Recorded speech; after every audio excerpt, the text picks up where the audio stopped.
Là, on peut voir, voilà, on est sur un terrain de 500 mètres carrés. Donc, on a construit sur un peu plus de 150 mètres carrés. Du coup, on doit avoir peut-être entre 300 et 350 mètres carrés ici au niveau du jardin. Et encore une fois, c'est vraiment du classique. La petite fontaine, la piscine, donc l'espace vert. On a aussi l'espace pour laisser la voiture. Il fait très chaud ici à Marrakech tout au long de l'année. Mais aujourd'hui, je vous mens pas, je suis sorti le matin. Il faisait 8 degrés, donc j'étais obligé de mettre le pull. Ça construit pas mal dans la résidence, comme on peut le voir ici, là. Un chantier. Et je sais pas si, avec la caméra, encore une fois, on va pouvoir apercevoir les montagnes de l'Atlas. En tout cas, d'ici, c'est juste magnifique. Attends, t'as une villa, t'as une maison et que t'as pas de star au Maroc, c'est pas normal. Encore une fois, on a la vue sur l'Atlas et on a même une vue sur la ville. On a le grand stade de Marrakech. Donc c'est ici que va se jouer la CAN, mais aussi la Coupe du Monde ici à Marrakech. Donc là, il faut savoir qu'on est sur une villa de...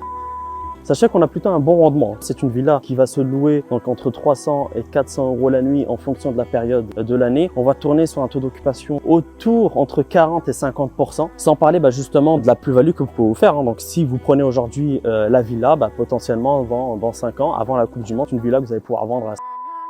Mais je vous dis que voilà, il y a potentiellement aussi d'avoir une plus-value si vous revendez la villa dans quelques années.